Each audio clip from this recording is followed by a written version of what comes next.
ఓం శ్రీం హ్రీం శ్రీం కమలే కమలాలయే ప్రసీద ప్రసీద శ్రీ మహాలక్ష్మీ నమః. నమస్కారం అండి. మన తెలుగు సంస్కృతిలో ప్రతి పండుగ వెనుక ఒక ఆధ్యాత్మిక సందేశం ఉంటుంది.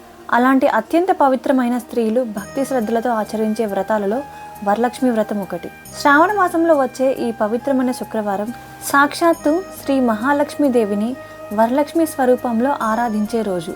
అమ్మవారిని భక్తి శ్రద్ధలతో పూజించి మన కుటుంబానికి ఆరోగ్యం, ఐశ్వర్యం, సౌభాగ్యం, సంతానం, శాంతి, ఆనందం ప్రసాదించాలని కోరుకునే పవిత్రమైన వ్రతమే వరలక్ష్మి వ్రతం. పురాణ కథనం ప్రకారం చారుమతి అనే సతీమణికి స్వప్నంలో మహాలక్ష్మీదేవి దర్శనమిచ్చి ఈ వ్రతాన్ని ఆచరించమని చెప్పిందని కథనం. చారుమతి తన కుటుంబ సభ్యులతో కలిసి భక్తి శ్రద్ధలతో వ్రతాన్ని ఆచరించగా అమ్మవారి అనుగ్రహంతో వారి జీవితాల్లో సుఖ సంతోషాలు, సంపద, శుభాలు కలిగాయని చెబుతారు. అందుకే ఈ వ్రతం కేవలం సంపద కోసం చేసే పూజ మాత్రమే కాదు, మన ఇంట్లో లక్ష్మీ కళను, శాంతిని, సౌభాగ్యాన్ని, దైవానుగ్రహాన్ని ఆహ్వానించే ఒక పవిత్రమైన ఆధ్యాత్మిక సాధన. మన పెద్దలు పండుగలను కేవలం ఆచారంగా పెట్టలేదు, ప్రతి ఆచారం వెనుక ఒక గొప్ప జీవన సందేశాన్ని ఉంచారు. వరలక్ష్మి వ్రతం ద్వారా మనం అమ్మా, మా ఇంటిని నీ అనుగ్రహంతో నింపాలి, మా కుటుంబంలో ఐక్యత ఉండాలి, ఆరోగ్యం ఉండాలి, సంతోషం ఉండాలి, ధర్మబద్ధమైన సంపద ఉండాలి, మా మనసుల్లో భక్తి, శాంతి ఉండాలి అని అమ్మవారిని ప్రార్థిస్తాం. అందుకే వరలక్ష్మి వ్రతం అంటే కేవలం బంగారం, డబ్బు కోసం చేసే పూజ కాదు, మన జీవితంలో నిజమైన లక్ష్మీ అనుగ్రహం కోసం చేసే ప్రార్థన.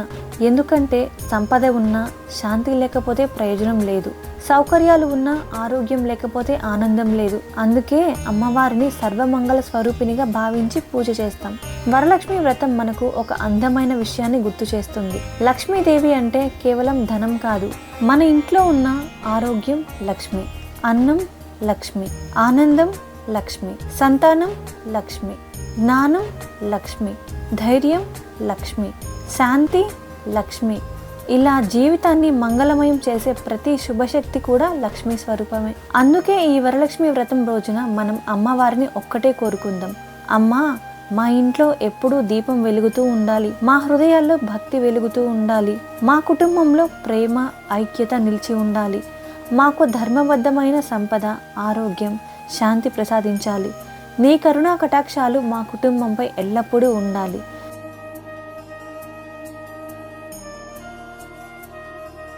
అవతార కలిగవతారి మందరం వ్యక్తి గోపాలన్ గానలేదా దేవా, కోరకొమ్మరక్కరం బలందించలేదా దేవా, సతివేలు ఇంట భుజించి సన్నిచేర్చలేదా దేవా, దేవా నన్ను తలబెట్టవేళ రమణ రమణ దీనబంధు నిన్ను పగడంగా నేనెంత దానా, విఠల విరాధ విఠల మీ శరణ మీ నమ్మితిన్ విఠవ విఠోబా నమస్తే నమస్తే నమస్తే నమః.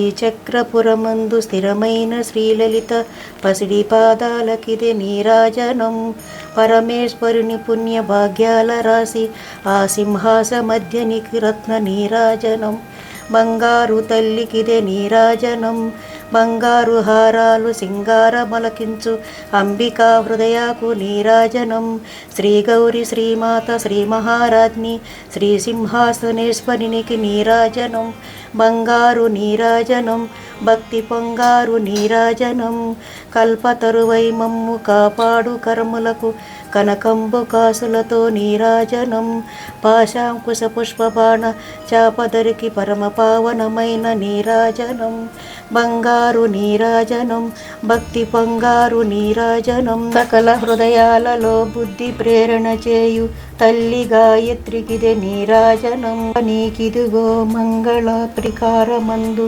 దేవి నీకిదుగో మంగళం మంగళం మంగళం. శ్రీ వరలక్ష్మీదేవి అనుగ్రహం మనందరిపై ఉండాలని కోరుకుంటూ ఈ పవిత్రమైన రోజున మీ కుటుంబం మొత్తం అమ్మవారి కృప, ఆయురారోగ్యాలు, ఐశ్వర్యం, సుఖశాంతులతో నిండిపోవాలని మనస్ఫూర్తిగా కోరుకుంటున్నాము.